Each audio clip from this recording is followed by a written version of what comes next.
The Zerg left the lifeless burning world of Xeros and devastated all the planets on their way to the Protoss homeworld. Slowly moving forward through the vast interstellar darkness, the Zerg continued to assimilate only the strongest races in their path.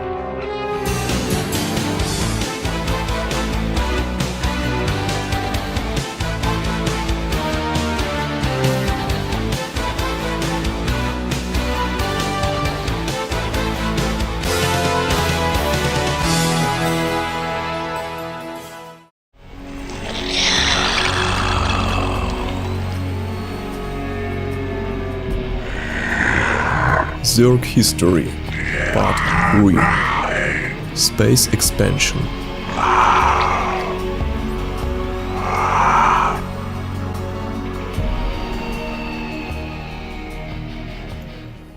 The swarm steadily developed, increasing in size and power. In search of new worlds to devastate, the Overmind sent numerous probes that carried out reconnaissance of the cosmic depth ahead of the swarm. During one such expedition, life forms known as the Mantis Screamer were discovered by the Zerg in the desolate Daenaris sector. They were assimilated and transformed into Mutalisks, which became the main strike units of the swarm's air forces.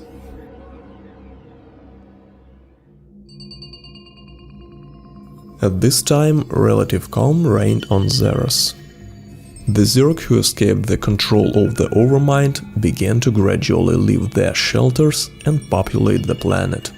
Evolution took its natural course. The primal Zerg, as they came to be called, continued to survive, hunt and evolve by consuming essence. The primal Zerg had a different genome from the swarm. In particular, they were not affected by the hive mind link, and were thus resistant to psionic attacks, using psiometers and other equipment.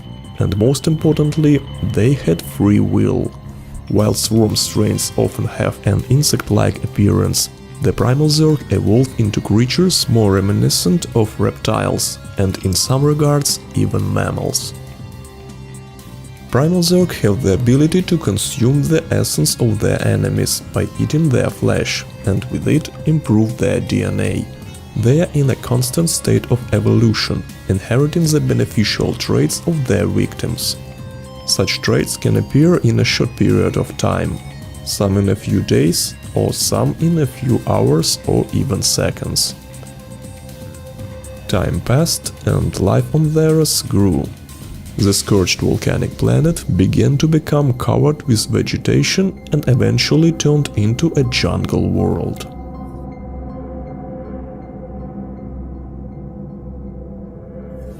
Zerg society was hierarchical. The primal Zerg began to form packs, led by leaders, which were the strongest among their number. Their culture, so to speak, is exceptional Darwinism, based on the principle of survival of the strongest and fittest. Roughly speaking, natural selection. The only way to ascend is to kill and consume the essence of the pack leader when the opportunity arises. Through constant evolution, the primal Zerg have learned to resist the natural processes of aging. Some of them have been living for thousands of years. They are known as the Ancient Ones. The primal Zerg despise their brethren from the swarm, considering them stupid slaves, subordinate to a single mind and devoid of their own will. It's this fact that makes the Zerg swarm corrupted in the eyes of the primal Zerg, who considers such an existence worse than death. Meanwhile, the Overmind continued to roam the expanses of the galaxy, replenishing its army with new species and looking for the homeworld of the Protoss, hidden from its sight. Despite its countless victories, it was very worried. It knew that the Protoss have become a highly developed psionic race, capable of warping space-time and manipulating matter itself. It searched for a way to deal a crushing blow to the Protoss, but its memory, enriched with the new genetic branches, didn't give it the necessary information. Being on the verge of despair, the Overmind made an amazing discovery. In 2439, one of its deep space probes reported the location and vital properties of a certain race that occupied a number of unknown planets under the shadow of the protoss.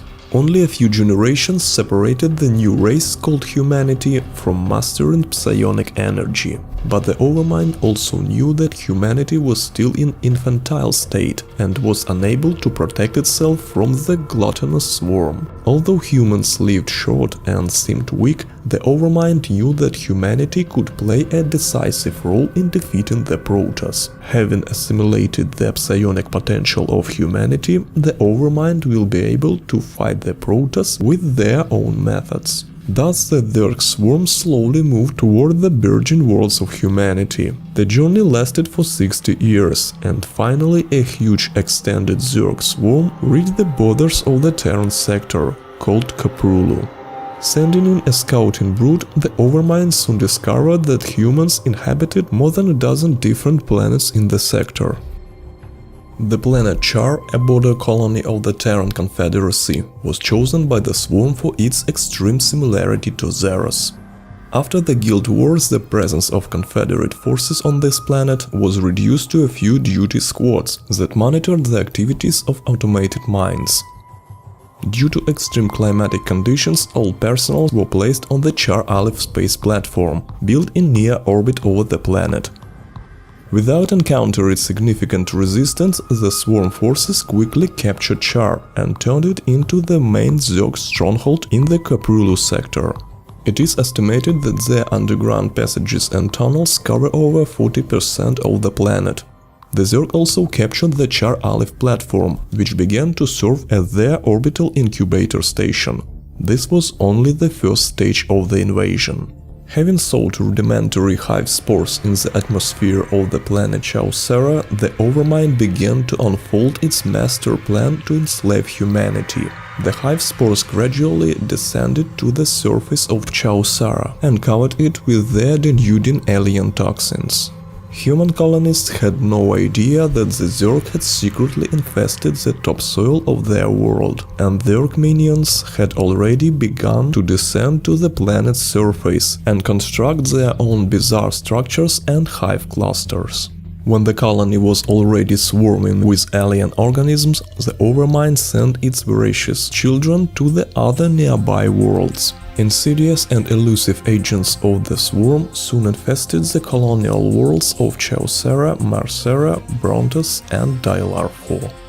But suddenly, from the cold void of space, a mighty fleet of Protoss warships emerged to impose battle against the invading Zerg forces. Determined to learn as much as possible about the mysterious Protoss, the Overmind decided to let them intervene in the initial stage of the invasion. Holding back his drooling, bloodthirsty warriors, the Overmind watched as the Protoss destroyed the colony of Chaucera. Apparently, the Protoss knew that the hive spores had already infested the planet, and to prevent further spread of the infestation, they burned the entire planet. Such decisive actions pleased the Overmind, which appreciated the ease and power with which the Protoss carried out a complete devastation of the planet. Knowing that the coming conflict would be decisive in the history of the Zerg, the Overmind pulled back his forces to see what the Protoss and Terrans would do next.